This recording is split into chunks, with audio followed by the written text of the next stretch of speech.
it made it even clearer. I mean, it would have been clear to me anyway, but it made it even clearer that they are essentially the same. It's just sort of logistically different. They're very, very similar. The fasting is about atoning and being close to God, and in Ramadan, from what I understand. And so one year I was asked to write a little something that I don't even remember it. I just forwarded it to Renee to say, but it's tradition to break the fast with a date. And so I broke my Yom Kippur fast with a date that year. And it was, I don't know, it was kind of meaningful. And it's interesting because every person I would tell about Yom Kippur and how long I was fasting, and how they'd be like, oh, that's a lot harder than Ramadan. I was like, you do this for a month. We only need to do it for a day. So it was an interesting thing to be able to sort of show our tradition, my tradition, and then experience other traditions as well. Cool. Thank you. So Khalid, I'm going to go first and then I'll let you talk. So I wanted to, this was actually kind of fun for me to prepare, because I'll just acknowledge I don't observe all the fast days we have, but I'm going to share them with you. And it was fun to relearn some of it. I think I'm going to share it with you. 1 second. That is not. Okay, wait. There we go. Okay. You can see that, I'm hoping, right? Yep. Okay. So we have 2 major fast days. So we have 2 major fast days and 4 minor fast days that are sort of in Jewish law that have their source in the Hebrew Bible. And the difference between a major fast and a minor fast are a number of things, but the major fasts are a 25-hour fast from sundown to what's called nightfall. So from sundown to 3 stars in the sky, which is about 25 hours, versus the minor fasts are from sunrise to sundown or nightfall. So it's a shorter fast. And also on the major fast, there's other things we abstain from besides just food and water, which we'll talk about in a second. So our 2 major fast days, the one that I think I would say all Jews know about is Yom Kippur. So that's the only day, that's the only fast that's sort of talked about in the 5 books, in the Torah scroll itself, the only mandated fast. And of these 6 fast days that I just said, the major and the minor, 4 of the 6 are related to the destruction of the temples in Jerusalem. So, and Yom Kippur is not one of those. Yom Kippur isn't the only one, is this true? Yeah, the only one that is not connected to a historic event, a historic calamity or a historic problem. So Yom Kippur is observed, is more sort of has a spiritual basis, connected with the other high holidays, and it's about atonement and, as Becca said, repenting for sins. The other ones are all part of events in Jewish history. So Tisha B'Av, which is the 9th day of the month of Av, which is in the heat of the middle of the summer, is the other major fast day. I actually want to stop for a second and say something about the lunar calendar. So one of the things that also connects us to the Muslim tradition, besides the similarity in fasting, is using a lunar calendar. So we too use a lunar calendar. Our holidays are all based, our Jewish calendar and almost all our holidays are based on the moon. Most holidays are the full moon or the new moon, but we sort of correct the calendar to keep things seasonal. So there's some very complex metric that I don't remember, but we add an extra month every certain number of years, and that so that we keep the holidays and the seasons. The Muslim calendar is also lunar, but doesn't do that sort of leap month. And so their holidays cycle throughout the year. So that's why they're the same and different, but also connected to full moons and new moons, very similar thing. So Tisha B'Av is always in the summer. It's in the middle of the summer, and it's supposed to be the day that both the first and second temple were destroyed. And then sort of over time, all the great tragedies of Jewish traditions are sort of recognized on that day. So it's the big tragedy day. But it's also the day, the rabbis say that it's also a day of hope, because supposedly the Messiah will be born on Tisha B'Av. So it's sort of this, starts out as full mourning, and then, but we have this remnant of hope. So both Tisha B'Av and Yom Kippur are 25 hours, but they also include abstinence from more things than just food and water, food and drink. On these days, there's mourning customs also followed. So you're not supposed to wash, you're not supposed to anoint with oils or lotions, no sexual relations, and no leather shoes. We can talk about leather in a minute if you want. The basic is that leather was an expensive item and was sort of showy, but also leather shoes are sort of create comfort. So that's why you often see people at Yom Kippur services wearing tennis shoes. So those things are what make them the major fasts, and they're the ones that are, or no, that's not true. Never mind. I'm going to take that back. So there's 4 minor fasts. So that we fast from food and water from sunrise till nightfall, till 3 stars in the sky. So that's more similar to a Ramadan fast, is fasting during daylight.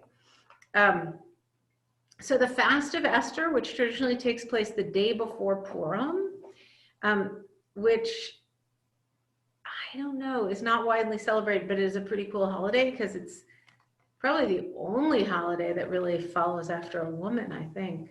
That might not be true, but I think it is. I like the fast of Esther.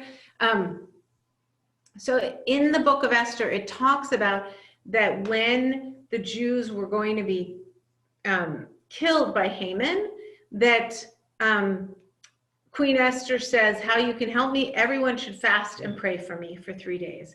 And so that fast before Purim is to sort of remember the fast that the people were fasting as Esther took the very dangerous step of going to the king and asking to end the persecution of the Jews.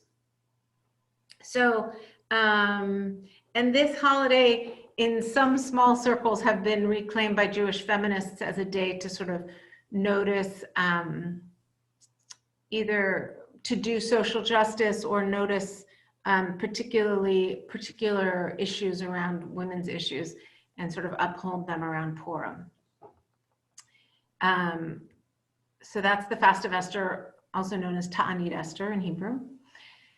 Then there's so Ta'anit Esther, the fast of Esther, and Yom Kippur are the only fasts that are not related to the destruction of the temple.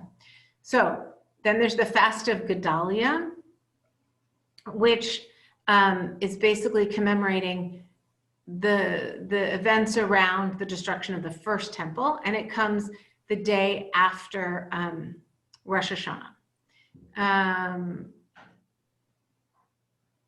Okay, I think that's all I want to say. You can look at the details of that. That it sort of ended the autonomy against the Babylonian invaders around the first temple.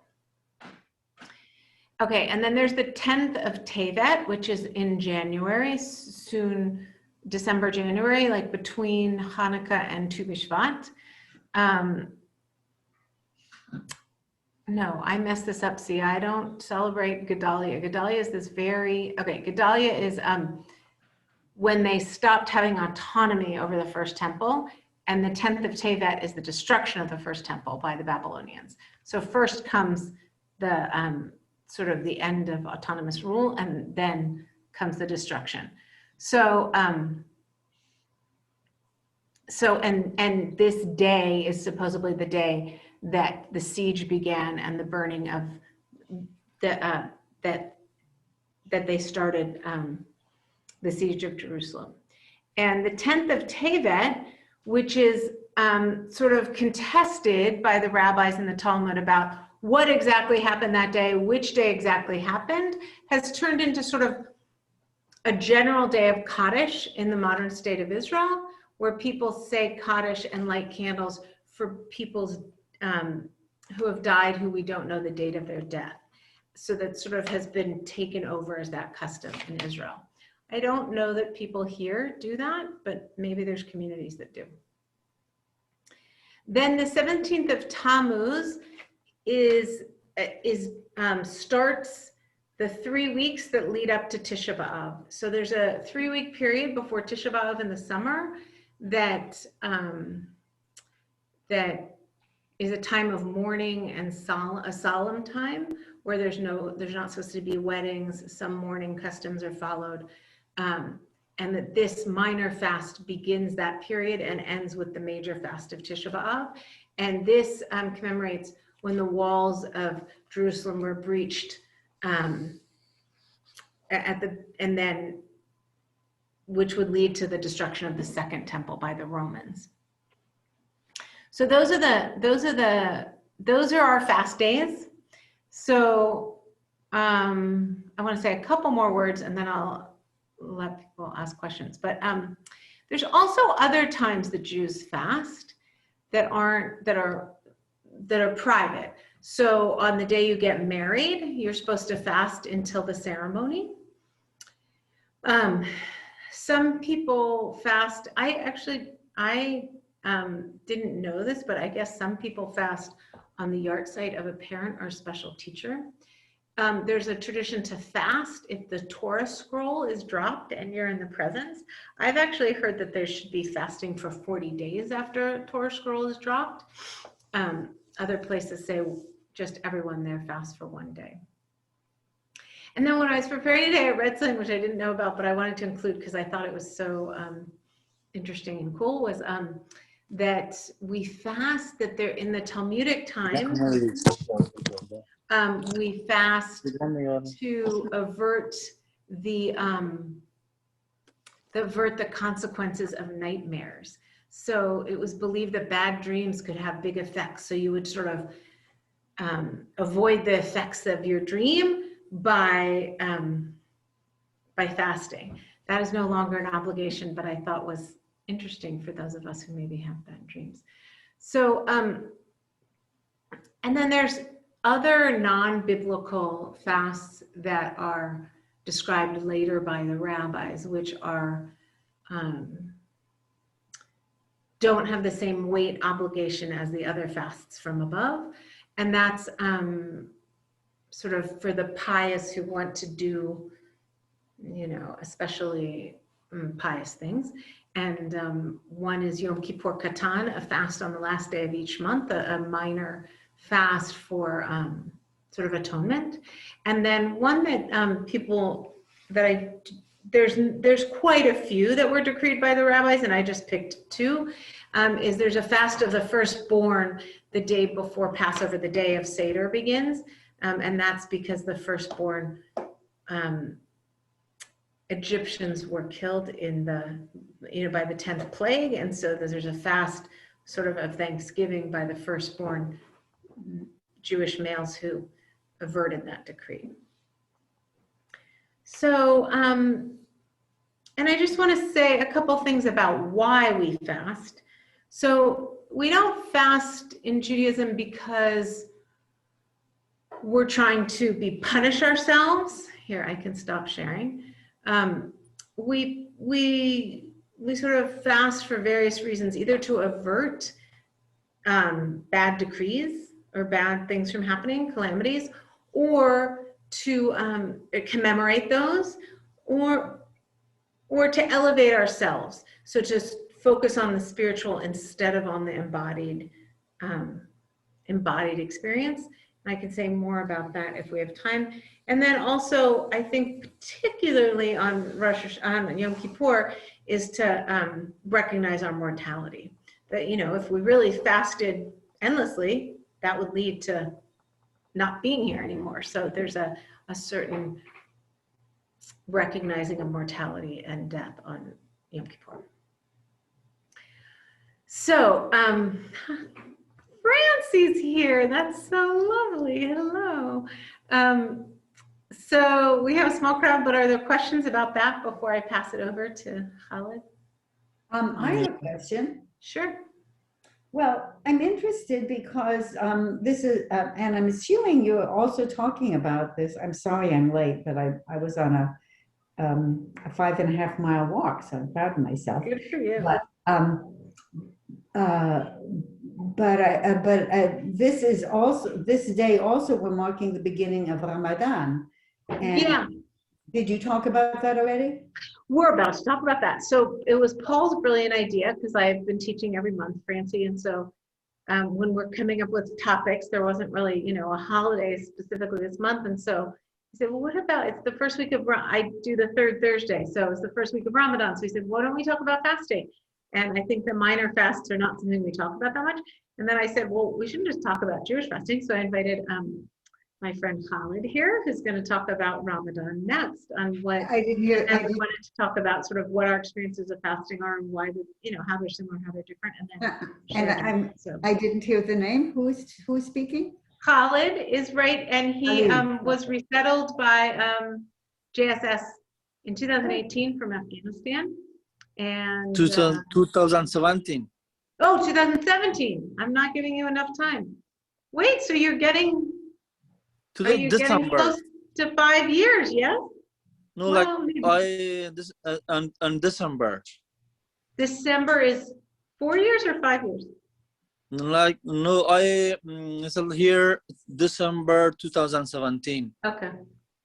And your name is Khalid? Yeah, my name is Khalid. Do you want to tell, so I was, yeah, so do you want to introduce yourself, or do you want me to say a little bit about you, or you tell you? Yeah, my name is Khalid. My first name is Khalid. My second name is Nasri, Khalid Nasri. I'm from Afghanistan. I want to talk a little bit for the Ramadan, the Muslim Ramadan. Ramadan is the holy month of worship, study of the Holy Quran, prayer, and fasting. Ramadan occurs during the month in which Muslims believe the Quran began to be revealed to the Prophet Muhammad, peace be upon him. It is a joyous celebrating for Muslims. Fasting is the one of the 5 pillars of Islam. Healthy adults are expected to observe the fast during Ramadan. The fast helps believers purify their hearts, renew their faith, and seek forgiveness and increase self-discipline. It is also time of focus on what is most important and positive in a believer's life. The Ramadan fast is obsolete each day from the time of Sahar, like the final meal before sunrise, until the iftar, like the meal break to the fast. Like, we don't eat, we don't drink, and no sexual from the sunrise, the morning, till evening to the sunset.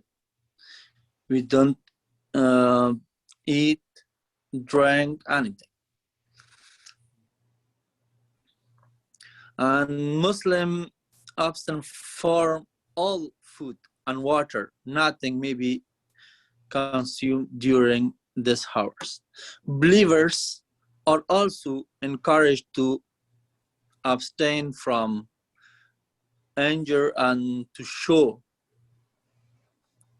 like compassion fasting can be to way to increase awareness of Allah and to be more aware of the plight of those who are poor or suffering, act and extra. Yeah, this is the Ramadan we have. This is for 1 month, like 30 days. It is coming like each night in. Uh-oh. Oh, sorry. For every year, 1 month, it may be like 13 days or 29 days. But the end of the Ramadan, we have a celebrating for Eid. It's called Eid. Yeah, this is our fasting. And Khalid, are there other fast days on the calendar?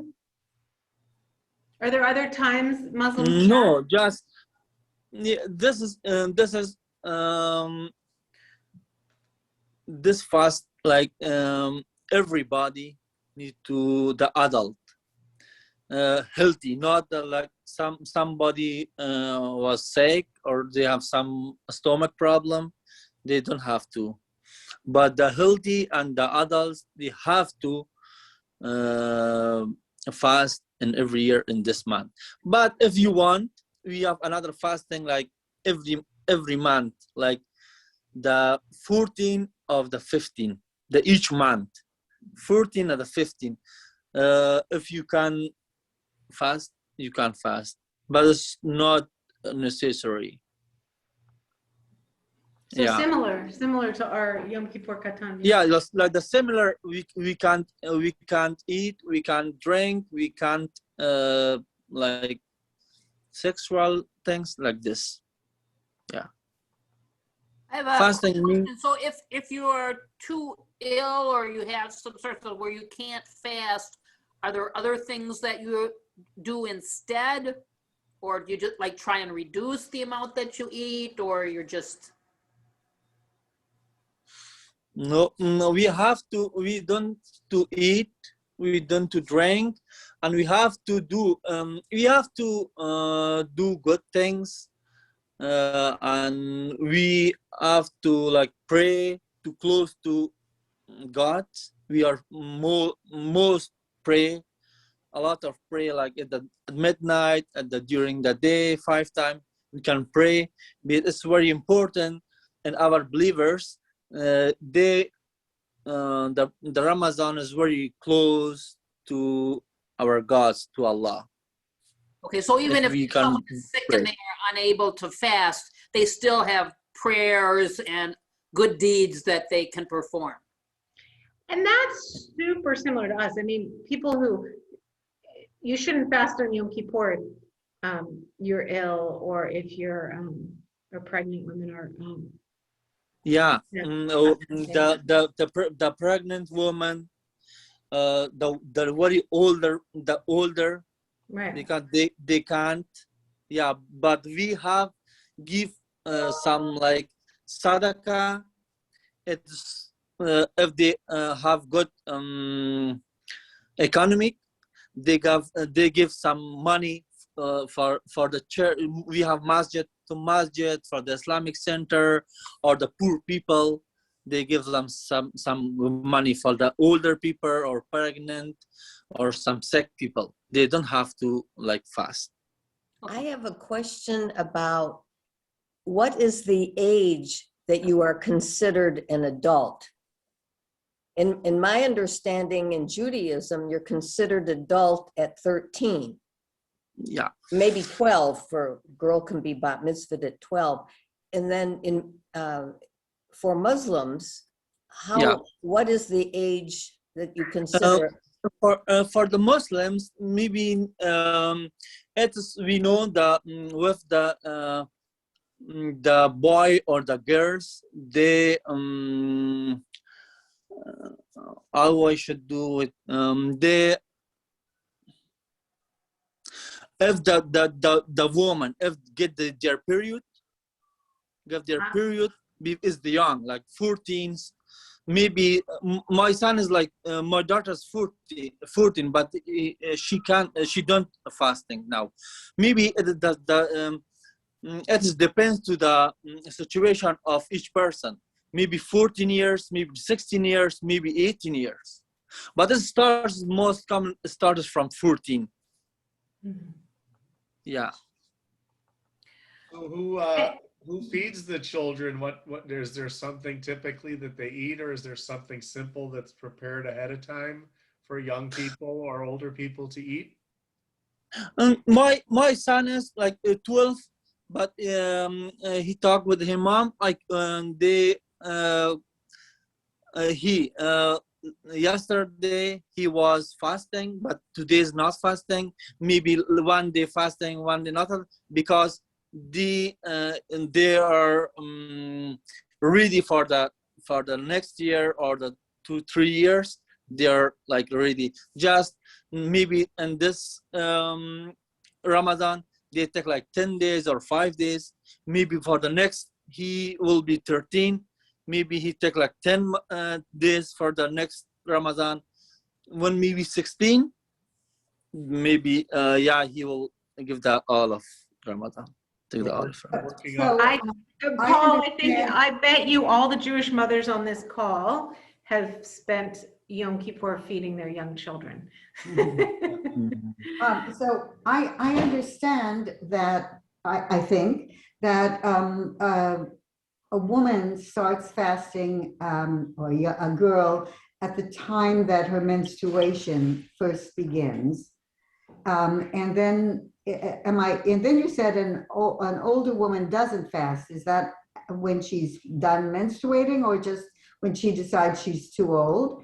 And I didn't understand if there is an official time that boys should start, whether it has to do with sexuality as well, for example, nocturnal emissions or whatever.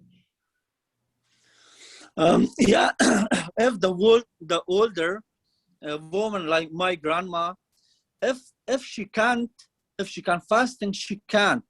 If she can, the doctors advise her she can't, but she don't have to fast. And also we know that their mom knows about their son, like he is like young, like but after like 18 years, 17 years, we know that they have some mustache, some bread, but the parents know my children is not Kislet is young, but they are have to fast. Do you remember? And the parents teach their children. I told you, because my son yesterday he was fast, but today is not fasting. Maybe tomorrow, some Friday, Saturday, Sunday, he fasting, because he will be ready for the 3 years. So he will 16 or 17, he is ready for the fasting. And so there's no official time. No, not official time. No. But for women, it is at the time that menstruation begins for a girl. No, not the. It's the man and woman is the same. What is younger? That in what age it will be young, in what age he can like sexual everything. We know all of in our country the young age is like 16 or 17.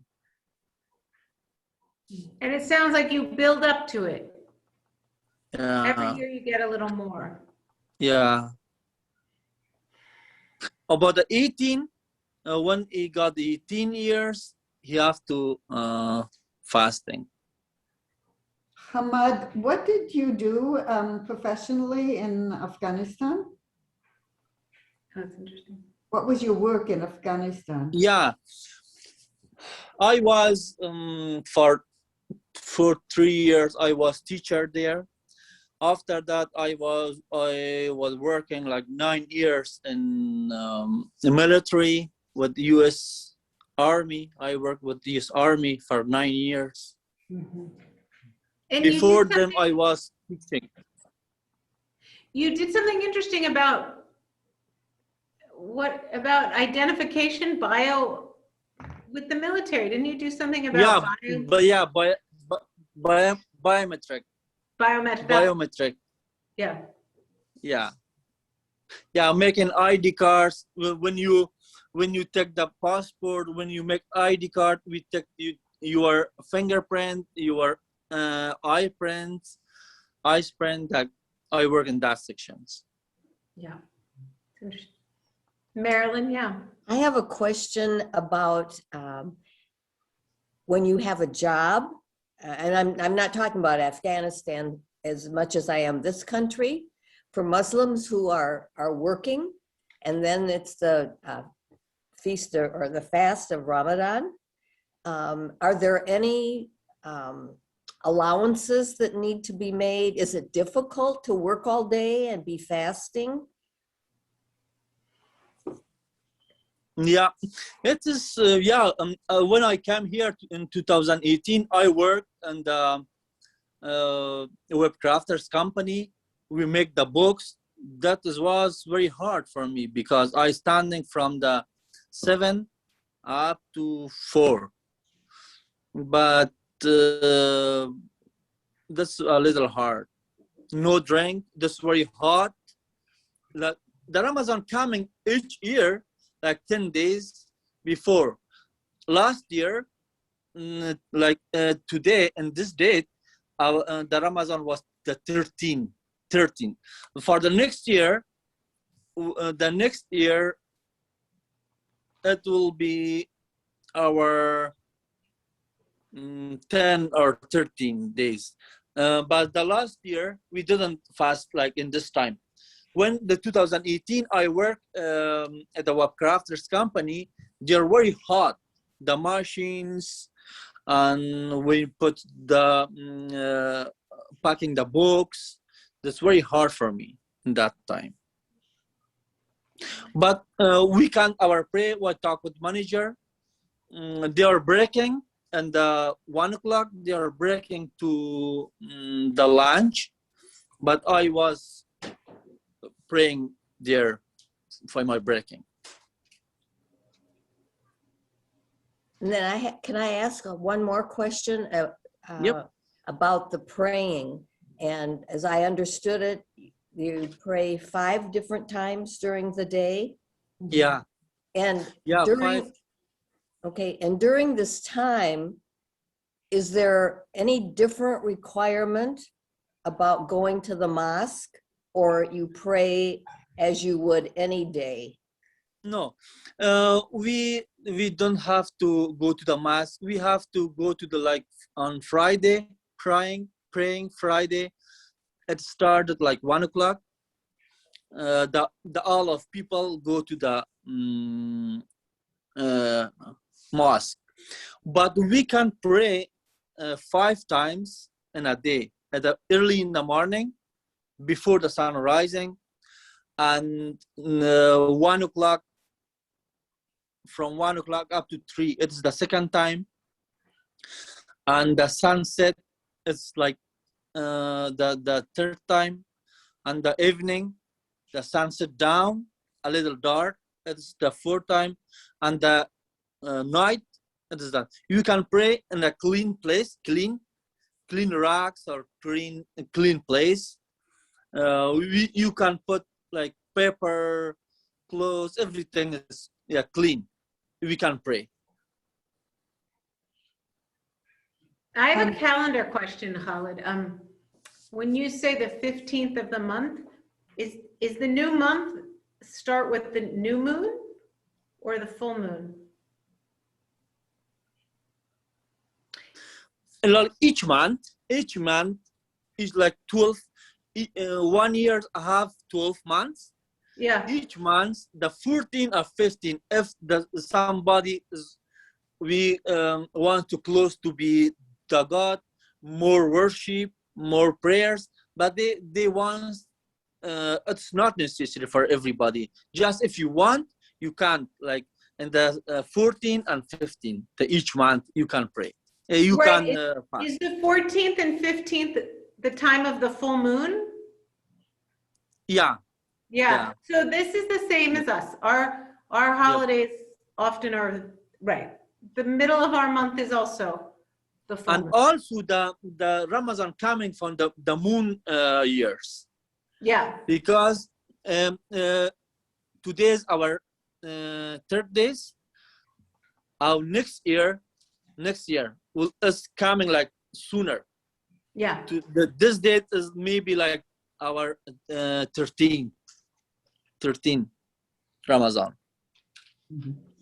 So I thought people might be interested. I did check on the current source of all information, Google, and according to Google, it says, I'm quoting from Google, it says, children of the Muslim faith are expected to begin fasting once they have reached puberty, usually by the age of 14. That's what Google says. And it's probably But different.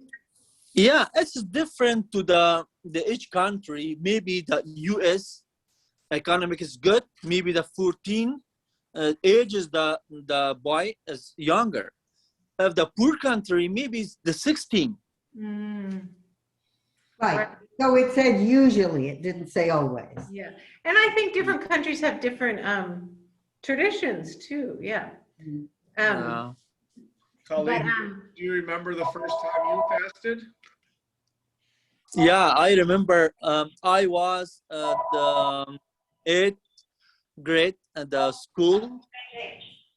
I was 14 years. Uh-huh. Yeah. And so did you tell your parents that you were ready to fast, or how did you?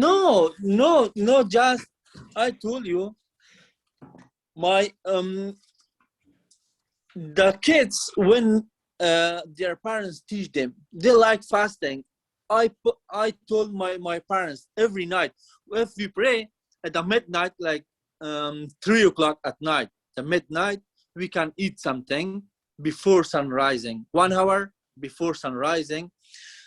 We talk our parents, oh, please wake up to the eating. I want fasting tomorrow. When we saw our parents, our family, they are fasting, but we are encouraged to fasting. I told every day for my mom, please wake up me for the fasting, but they don't let me to fasting every day. Now my daughter talked to their mother, like, please wake up from sleep, wake me up from sleep and eat something to have fasting. Like, this is the Yeah. So it's interesting, Khalid, because my kids just keep telling me they're never going to fast when they watch me on Yom Kippur. So I'm not sure what I'm doing wrong. I'm never going to do that. So. Are there some special foods that you have during Ramadan? Yeah, we don't eat like heavy food, because the stomach we don't eat. We need some like soft food, like vegetable, like good food. Yeah, a lot of drink, like juice, tea, and the Ramadan. We have what called the, let me check, what called the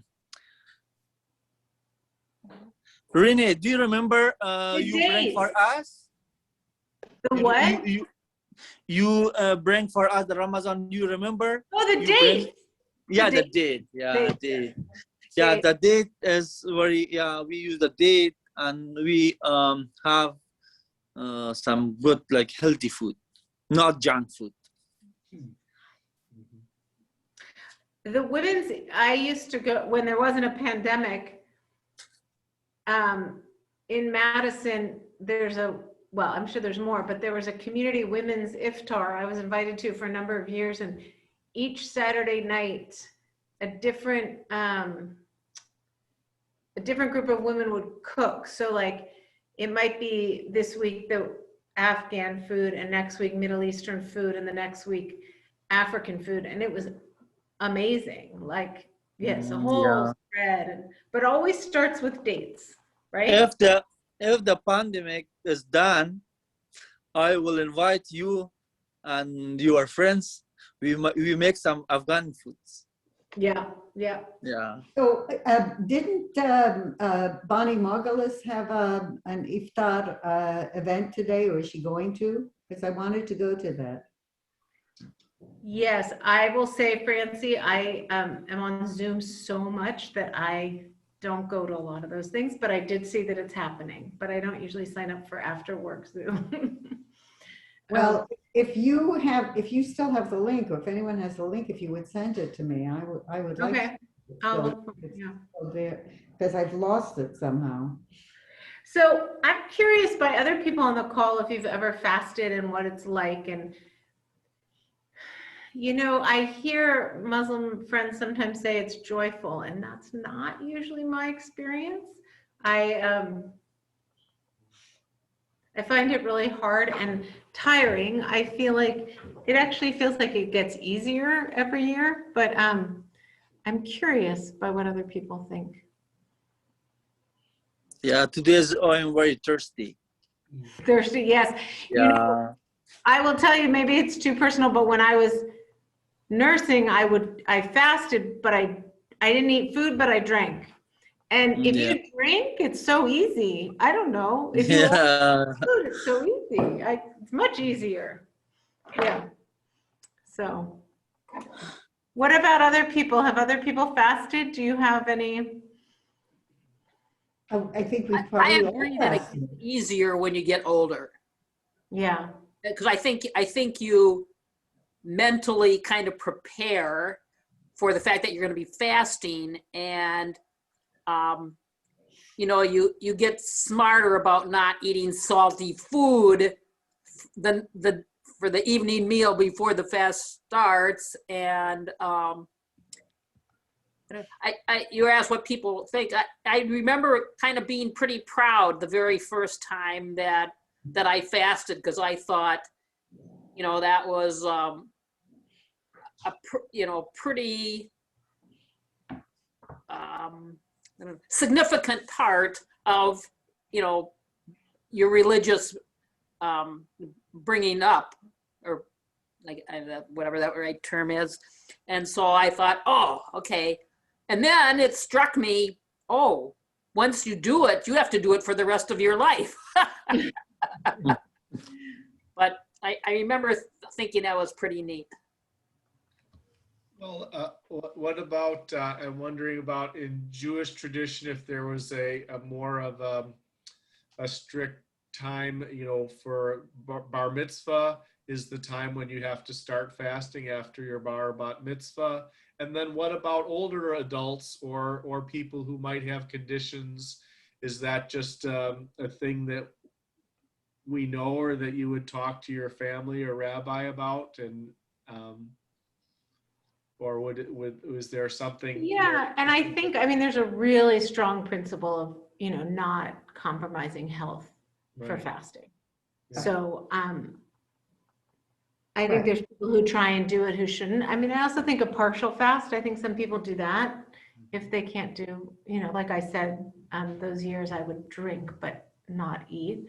I suspect there's older adults or people with health conditions who do that. Obviously, people who are diabetic, I mean, there's people who can never fast, but I think that's similar in Islam and Judaism, that you're never gonna compromise health in order to fast. Right, and that's the concept of pikuach nefesh, right? Right. That we're preserving human life. Yeah. So it sounds very similar to what Khalid said. Mm-hmm. Yeah. You know, an individual. Yeah. And Well, is there something explicit about how that that maybe fasting breaks you out of your day-to-day routine and puts you in a different mental state? Is there something, you know, I don't, is there commentary about what's the point of, what's the magic about fasting, or the material in the sauce that makes it work?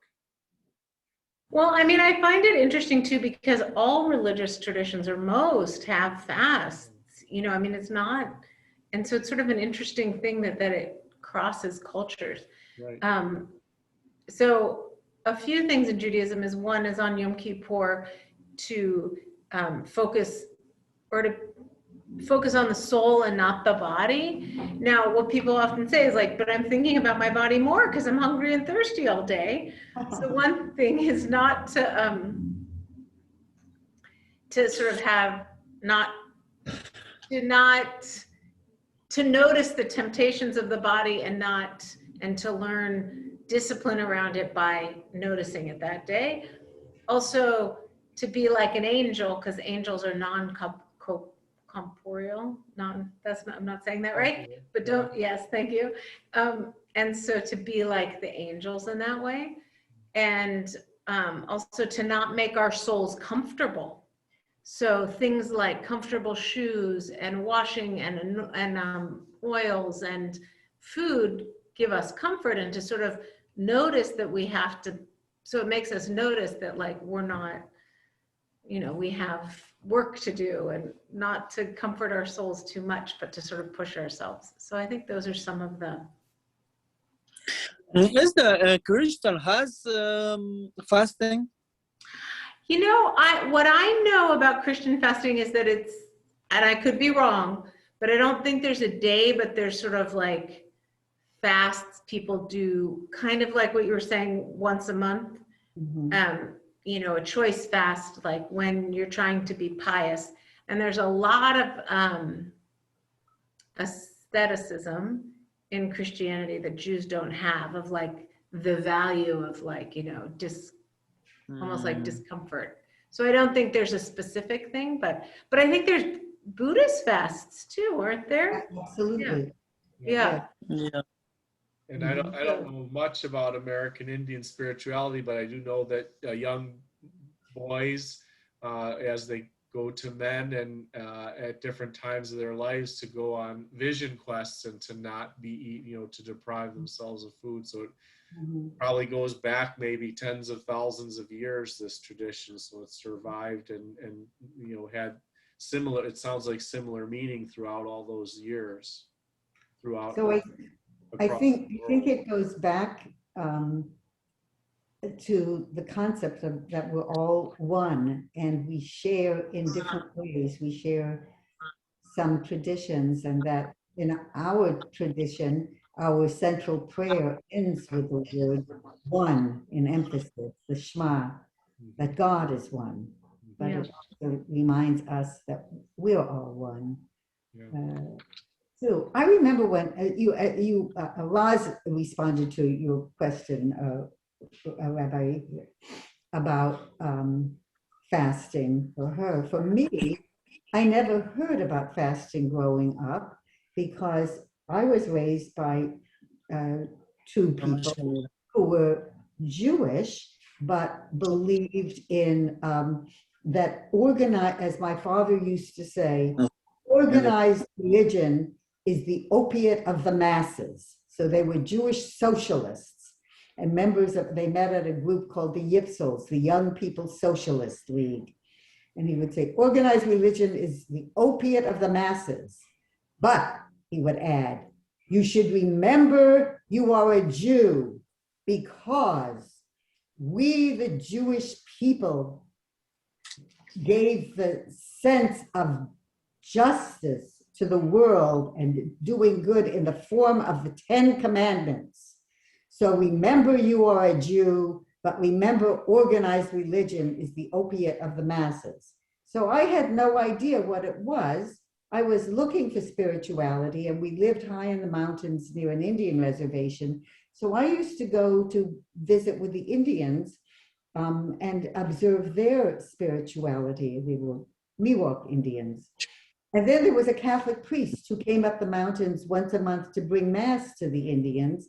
And I would go with a Catholic priest to the mass, and I was interested in the beauty and the spirituality of the mass and the aesthetics. So I knew little pieces of different things. And then when I got to college at the University of California, Berkeley, and it was the height of the free speech movement, and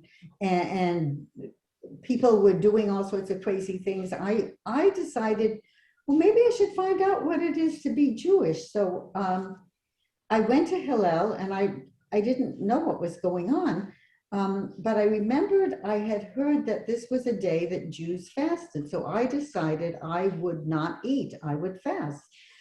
But I felt so pious, but to fill my stomach, I went to the water fountain at Hillel and filled my stomach with cold water. And I saw people staring at me, and I thought, oh, they must be impressed because they see that I'm not eating, I'm just drinking. I had no idea that it included drinking. So I think, people come later I took a basic introduction to Judaism class to find out what was going on. And then I hooked up with somebody who had come out of the world of the yeshivas and trained. So I don't know. I think that people are always craving something spiritual, whether it's Indians, Christians, Muslims, Jews. Yeah. I think one of the things about fasting, whether you're religious or not, is it teaches you self-control. Yeah. And, and you use that all your life if you're smarter than I am, but, oh, this is too hard. Well, wait a minute. If you can fast for 24 hours, you can probably get through this situation or that situation. So that's one of the things I found from fasting. Right. Little self-confidence. So Okay, Renee, I have to leave because I go with my Abdullah their Kirari times. It started like 4:40. Yeah. Okay. Thank you so much, and Ramadan Mubarak to you and your whole family. Thank you so much to you. You Yeah, so good bye. to see you. Yes. Bye-bye. Have a good day. Bye. I thank you. You're welcome. Very nice. Were you going to say something, Marilyn? Well, what I was going to ask, I can ask this group, I was going to ask Khalid, is there something terrible that's supposed to happen if a person doesn't observe a fast? And I didn't know, being Muslim, being Jewish, what the belief is if you don't carry out the act of fasting. It's interesting, Marilyn, because I was thinking when Paul and I were talking, I was like, why do I do it? Like, I do it because we do it. Like, I don't know that it just made me start thinking more and more, like, I don't know. So I don't think we think, I don't think we think something terrible is going to happen. It's like following any halacha, really, like, yeah. I think it's just something good that we feel good about. So it's something that you're drawn to, not, not prescribed of. Is that what you're? Well, I think it's prescribed, but it's not because of It's not for fear of something terrible happening to you. right. It's prescribed so that you are encouraged to pray and to not think about creature comforts, but to think about, and growing up, we had a temple that was Reform, and it had a rabbi, which is why my parents joined, but my grandparents and also our family belonged to the shul, which was more conservative. And they would get rabbinical students to come for the high holidays. So we would go to the first day of any holiday, was usually the only day at temple, and then we went the second day to shul. And the rabbi or the student rabbis would always wear high top Converse tennis shoes.